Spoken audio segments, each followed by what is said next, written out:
Isang pinagpalang araw sa inyong lahat. Tayo po'y magninilay sa salita ng Diyos, ang pinagmumulan ng awa ng ating buhay, ang salitawa. Pumasok na po tayo sa ika-26 ng karaniwang panahon. Mga kapatid, huwag po nating kakalimutang magdasal at magsimba. Masama ba ang maging mayaman? Masama ba ang magkaroon ng komportableng buhay? Ang sagot, hindi. Sapagkat lahat naman tayo naghahangad na maging maganda ang buhay natin. And in fact, God wants us all to have a good, meaningful life. Subalit magtataka tayo sa ating lipunan ngayon kung titignan natin, tila ang hangarin na lamang ng tao ay ang yumaman, magpayaman, at magkaroon ng masarap at komportableng buhay. Maski minsan, yung yaman ay nagmula sa hindi magandang gawain. Kahit minsan o kadalasan, hindi natin alam kung saan nanggaling yung yaman. Mga kapatid, sa ating mga pagbasa ngayon, binibigyan din ng Diyos ang kahalagaan ng pagiging kapwa natin sa ating kapwa-tao, ang pagmamalasakit sa ating kapwa-tao, ang pangingialam upang gumawa ng mabuti sa ating kapwa-tao. Sa ating unang pagbasa ngayon, narinig natin si Propeta Amos. Siya'y pinadala ng Diyos sa Northern Kingdom in Samaria, na doon para dalhin ang mensahe ng Diyos. Kanino?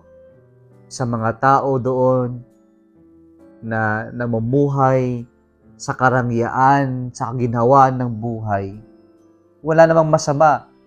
Ayon sa binanggit dito sa ating ebanghelyo, unang pagbasa ngayon, maganda yung buhay, komportable yung buhay, masarap ang buhay ng mga taga-Samaria.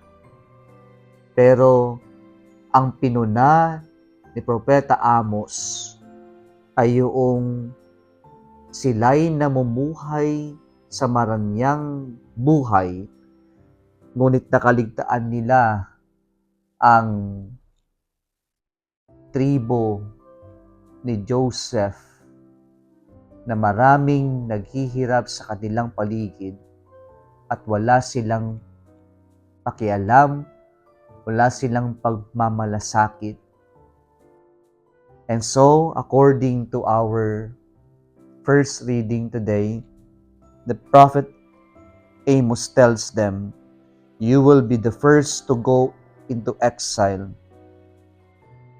And here, God, to the prophet Amos, tells us what we do here on earth and what we do not do here on earth, which we are supposed to do, will determine our future. And so, these people who lived in comfortable, in rich life, are punished to exile because they lacked empathy. They were too indifferent to the misery of the poor.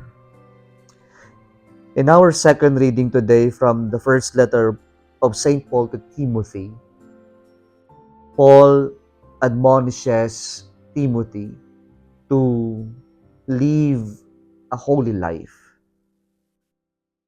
Live in faith, love, endurance, gentleness. Fight the good fight of faith and win everlasting life. And so these are the characteristics of holiness. And holiness leads us to be sensitive to the needs and cry of the poor. Only holy people can listen to the cry of the poor. Only holy people can see the misery of other people, and only holy people will do something to the struggles of the poor. In our gospel reading today, we have the famous parable of the rich man and Lazarus. Here in the gospel of St. Luke, as usual, the rich man has no name. But surprisingly, the author gave name to the poor man, and the name is Lazarus. And Lazarus means God has helped. Here we have, in this parable, we have the rich man who have expensive clothing, who enjoys banquet every day, who drinks expensive wine. Indeed, he is living a happy, comfortable, and rich life. But at his gate, there lies a man named Lazarus, dying in hunger, with ulcer, and just waiting for the crumbs that will fall from the table of this rich man. And then both of them died.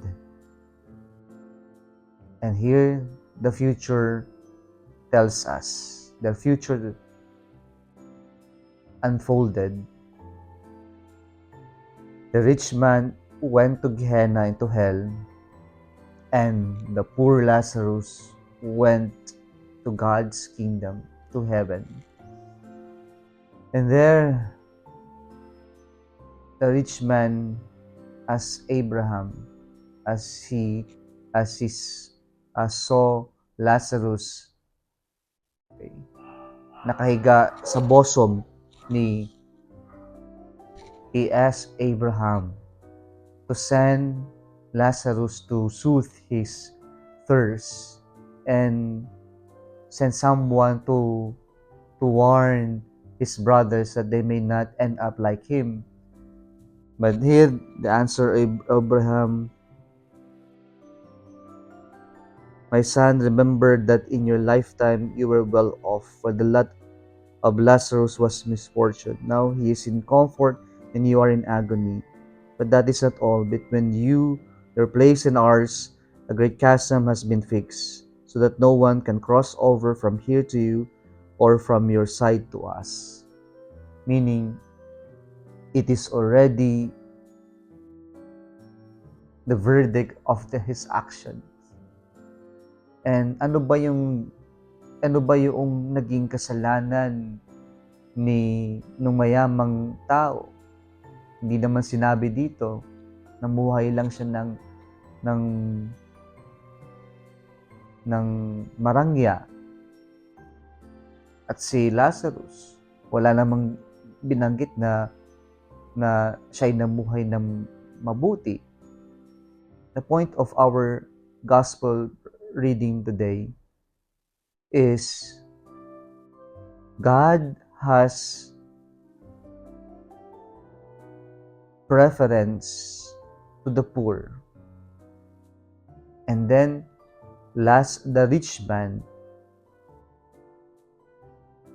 went to Gehenna, to hell, because he omitted to do something good na mayroon naman siyang kakayanang gawin.